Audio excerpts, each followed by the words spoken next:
And welcome to this edition of Border Report Live. My name is Rudy Mireles, and I am your host here in Harlingen, Texas, in the Rio Grande Valley of Deep South Texas. Got a great program lined up for you today. Our South Texas correspondent, Sandra Sanchez, sorry about that, Sandra, is going to be speaking with Teclo Garcia, CEO of the Mission Economic Development Corporation, and he also sits on a variety of different committees, including the state's Border Trade Advisory Committee. So we're looking forward to this conversation in just a few moments. But first, let's get through the headlines making news across the border, starting with this one out of Chicago just a short time ago.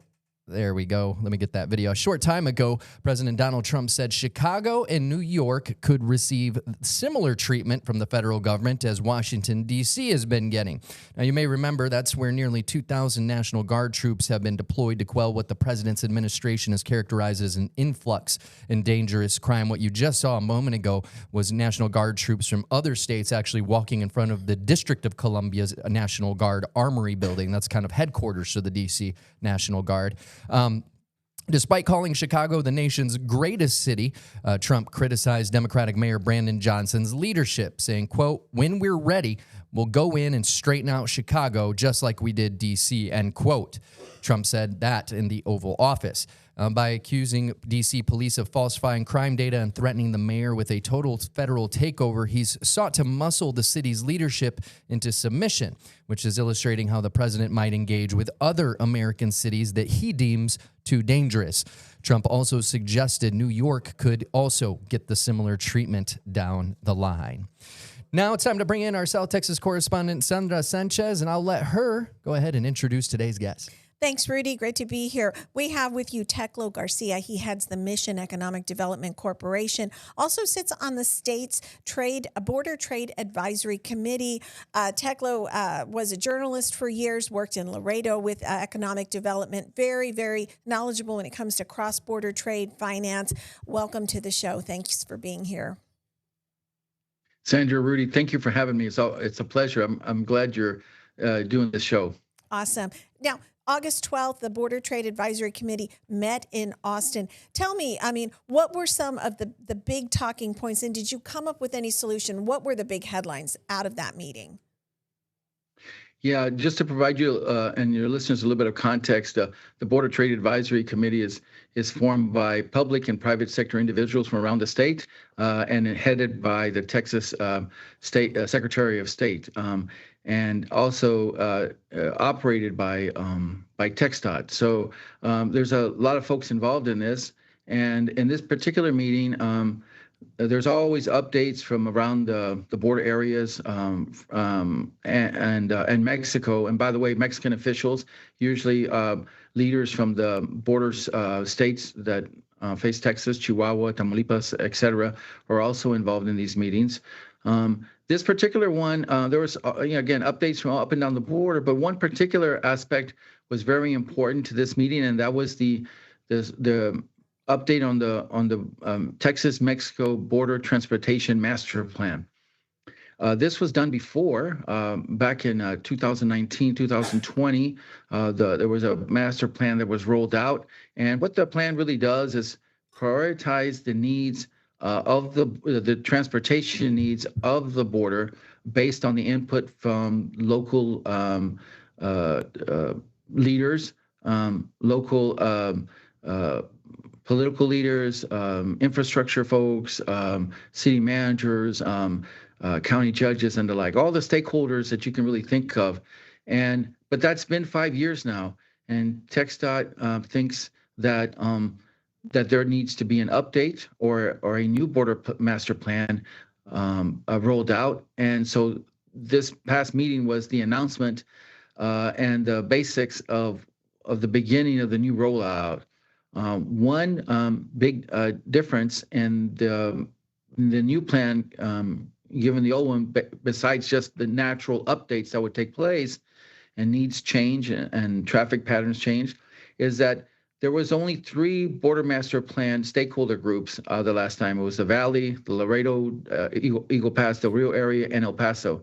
This time there'll be 5 groups, and they want to get more micro into the needs assessments. And so you'll have the Cameron County area, you'll have the McAllen area, you'll have Laredo, and you'll have El Paso and Sandra. Even Presidio would get Wow. a group So, so together. these are, So and these are roads, just to clarify, that are on the U.S. side. We're not talking international bridges. We're not talking connectors. We're talking actual infrastructure roads on the U.S. side, correct? we're talking both. Okay. So So bridge expansions uh, too.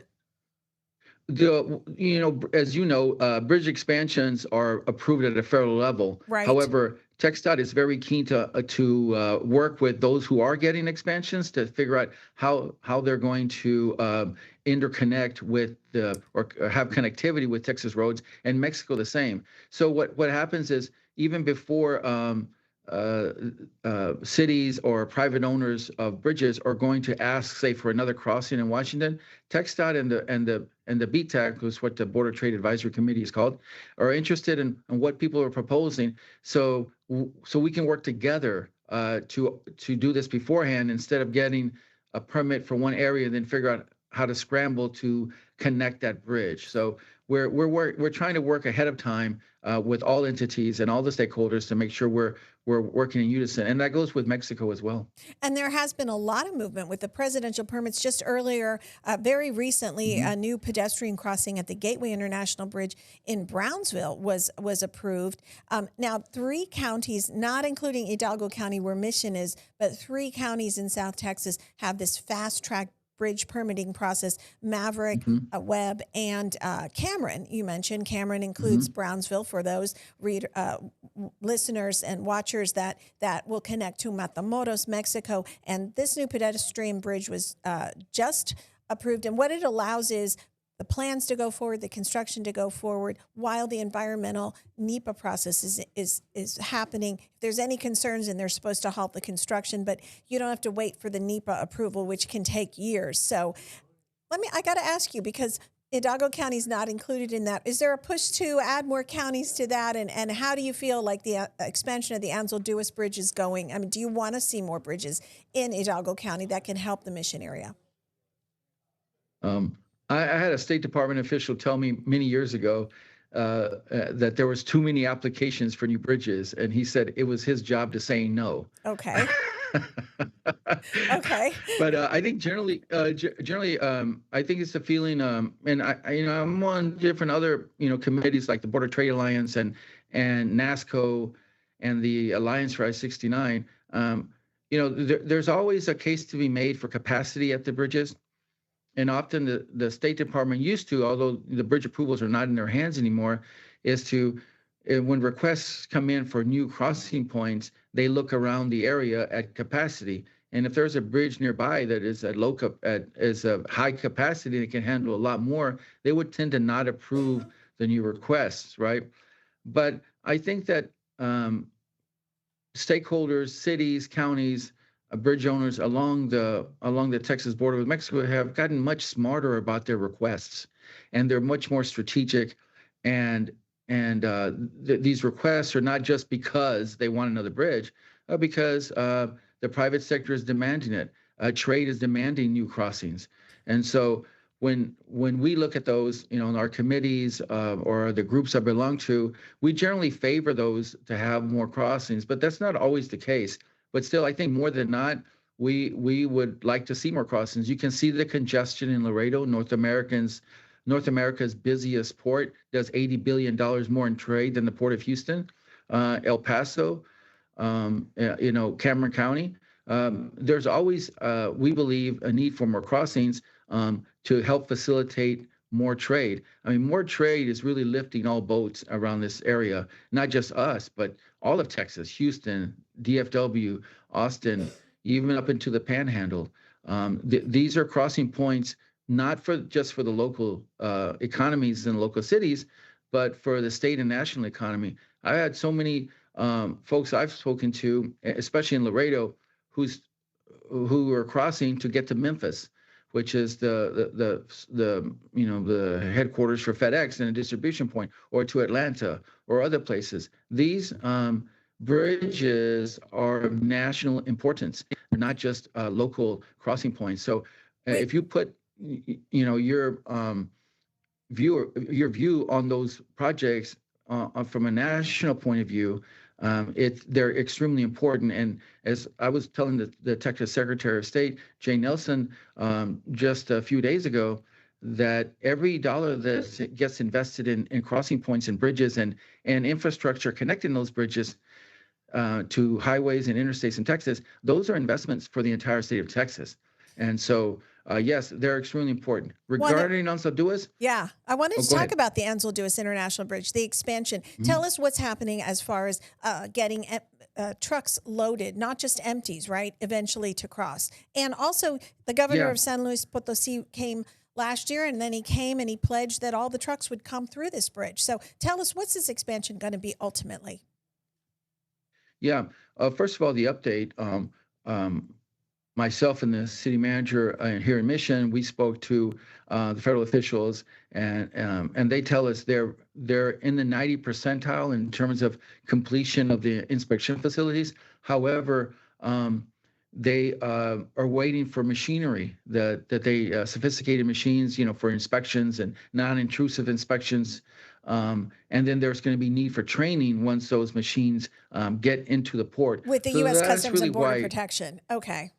That is correct. And then if you think about whatever we're doing on this side, Mexico is doing on that side. So then there's that also to take into consideration when we're talking about dates. But they feel strongly about the spring of 2026 having an opening date for us to do us at that time. And tell us, how many lanes will it be, and what will the capabilities be?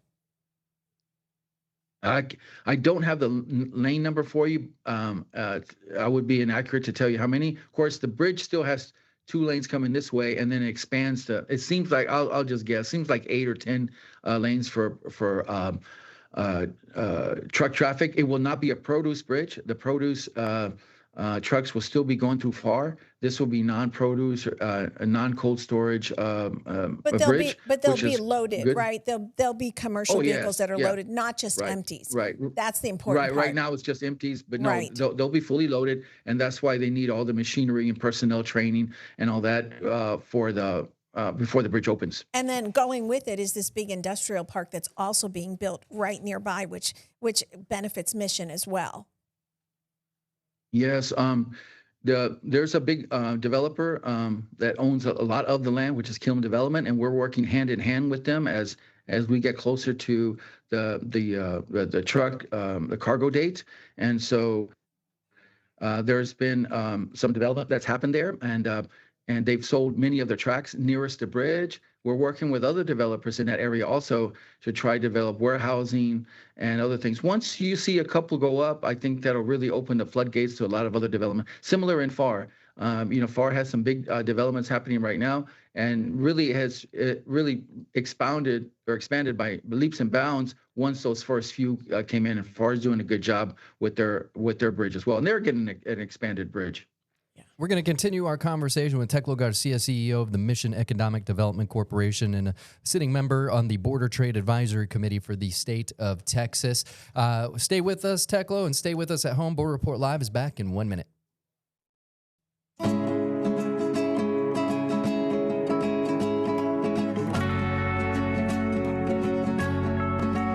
And welcome back to this edition of Border Report Live. My name is Rudy Mireles, host here in Harlingen, Texas. And we're going to continue our conversation now with South Texas correspondent Sandra Sanchez and CEO of the Mission Economic Development Corporation, Teclo Garcia. Teclo, I wanted to ask you about the tariffs. A lot of uncertainty, a lot of flip-flopping tariffs with Mexico. Right now it's 25%. But here in the Rio Grande Valley, a lot of the maquiladoras that produce auto parts south of the border, the cars are assembled. Tell me, how is this affecting the maquiladora industry in this region, or is it?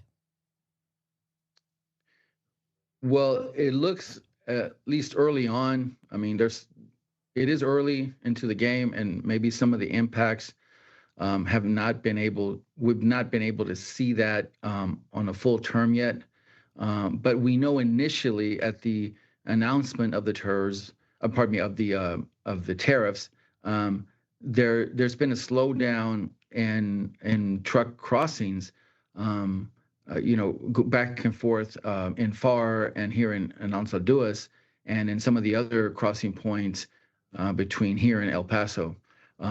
Now, those while traffic has been reduced, it's still not anywhere near low levels that we've seen, in the past. So, and some of that, even in the first 6 months of the year, in January, the truck traffic took a big dive in February as well, at least around here. But we've seen a stabilization of the cargo along the far and Anzaduas bridges, and that's because Mexico has been given some reprieves by the White House on the tariffs, and so that's kind of been materialized in the truck crossing numbers. But I think most of all, in the folks that I've spoken to, is that in production here and in Mexico, is that they're looking for certainty. Certainly, no one wants to see high tariffs, but if there's going to be tariffs, and if that's a certainty, then they would rather see that and lock in those rates and be able to operate and create budgets and forecasts based on what is seen. What's not really being welcomed is the topsy-turvy, yes, no, 60 days, no 30 days. Right. It will address it later, and that has played havoc with a lot of people's numbers, and that's not really been enjoyed by the manufacturers on both sides. The flip-flopping has made it really hard for long-term planning. It has. And job growth. Now, the way I understand it, currently Mexico's auto exports are subject to 25% tariff, but if the exports U.S. content is over 40%, then the 25% tariff does not apply to the portion of it. I guess all of this is kind of still being negotiated with Sheinbaum and with President Trump. We're in a 90-day pause now. What would be the best outcome that you would hope that they would agree to? Well, the best outcome would be that there wouldn't be any additional tariffs. I mean, of course, I'm not sure that's going to happen. And if the president and the White House and Congress feel like this is the route to go in terms of the tariffs, well, then let the number be what it may be. I think that what we really want is some expectations that are solid and long term. There's talk about aluminum and steel and tomatoes and all kind of things, right? And so we hope those would iron themselves out. In the trade groups that I belong to, there's a lot of chatter, a lot of discussion in our chat rooms between folks, how they might get hurt by it and how many drivers they might lose or trucks that are going to be, inoperable. But I think that I'll go back to what I said earlier. I think people are looking for stabilization, and a lower rate would be better. If a rate has to come in, and that's what the White House thinks is fair, then yeah, I mean, if it's 20% or 10%, but really let's just try to figure out what it is. It is a complicated situation. I want to emphasize that I went to a meeting last year in Mexico City where there was a 3-day conference between the U.S., Canada, and Mexico on aluminum. Can you imagine, Sandra, me and you sitting in a room talking about aluminum for three days? Yeah. Yeah. That's hard. Well, yeah, it gets very tricky, and you have to use your best diplomacy and strategy to try to figure these things out. I wanted to ask you, drivers, some other policies that have been implemented are, for instance, requiring that Mexican truckers have English proficiency. And, some people can say, well, that ensures that they're safe on the U.S. roads, that they can read the signs. But has that affected any of the truck traffic, any of the bridge traffic that you've noticed? Some folks might be able to differ from what I say. I've not seen that. I'm not on the ground every day with logistics and transportation companies. But there's always been, as you know, Sandra, covering this over the years, this sort of schism between, U.S. and Mexico about having Mexican drivers deep in the U.S. And, of course, that's really never materialized anyway. So I'm not sure what the big hubbub is about that. What about, switching the vast gears, majority, yeah, go ahead. Switching gears, I wanted to ask you, we have a few minutes left. the ICE raids, U.S. Immigration Customs Enforcement. There'd been a lot of talk, and recently there was a roundtable held here in the Rio Grande Valley with the McAllen mayor and other economic leaders saying, we need to come to an agreement because agriculture, farm workers are afraid to come to work. We're losing workers. They're afraid to show up for their jobs. Is this affecting industry down here? What are you seeing?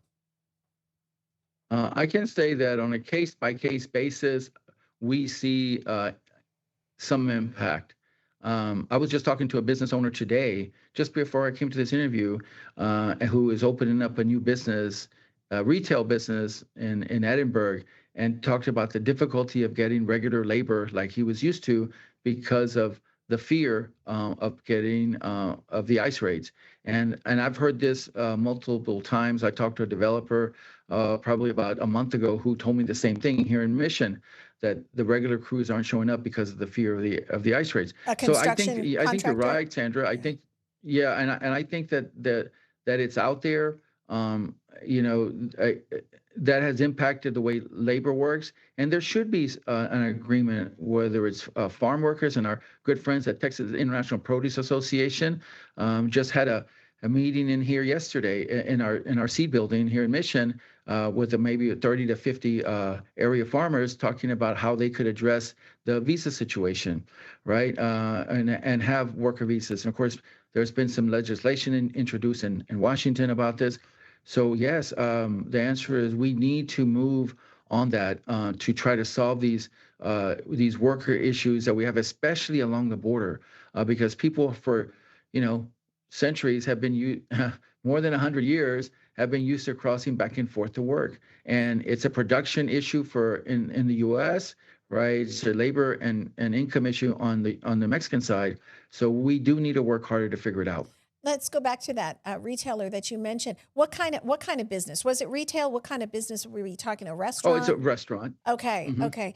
And what do you say to somebody like that? What do you say to someone like that when they tell you they can't get the workers? I mean, do you encourage them? Do you lay it out there? What do you say to someone like that? Yeah, that's really difficult for me to say anything to them of consequence, because they're the risk taker here. They're the investor.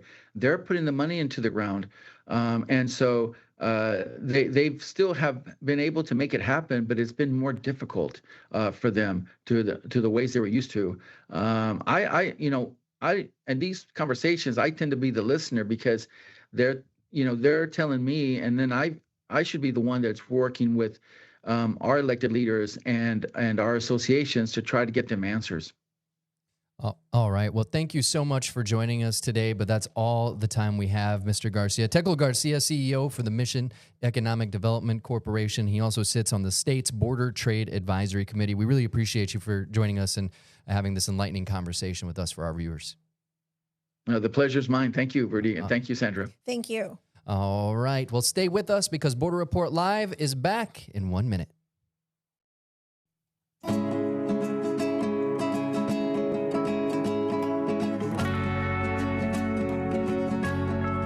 And welcome back to this episode of Border Report Live. Just a reminder, and a big thank you to Teclo Garcia from the Mission EDC for coming on to talk to us on the program today about a whole host of topics. If you're just tuning in and you missed that, well, you can catch previous episodes of Border Report Live on borderreport.com. And we're also available to take on the road with you. And by that, I mean we are also in podcast form. You can stay up to date on all things shaping the U.S.-Mexican border from Border Report Live podcast, the podcast edition of this. And you can get that on Spotify, Apple Podcasts, as well as the iHeartRadio app, and hopefully YouTube soon to come as well. We'll tell you more about that in another time. Before we go, we wanted to show you this video because a tenant who sued the city of Portland, Oregon, claiming what you're seeing here caused her some problems. She says police have a responsibility to control the ongoing noise at the Immigration and Customs Enforcement protests, and she just lost her case. A judge actually ruled that the Portland Police Bureau is not obligated to enforce those complaints from protests, noise complaints rather, from protests outside a federal ICE facility in South Portland, according to a new court ruling. Now, for more than 2 months, protests have taken place outside the ICE facility, often resulting in property destruction, like graffiti and federal agents deploying flashbangs and tear gas. And before we go, we wanted to remind you to check out our partners at Political Power Ranker. It's a show every week that tracks the movers, shakers, and rule makers in American politics. Nextstar's Director of Political Content, Chris Berg, and Director of Emerson College Polling, Spencer Kimball, break down who's up and who's down in the world of politics based on data. This week, it's all about the statewide Ohio races coming up, U.S. Senate, the governor's race. You know how important those two races are when it comes to all things in the country. So make sure to check it out. You can find more on Political Power Ranker at abc27.com or your local Nexstar station's website. Thank you so much for watching. For Sandra Sanchez, our South Texas correspondent, my name is Rudy Mireles, coming to you from Harlingen, Texas in the Rio Grande Valley. See you next time.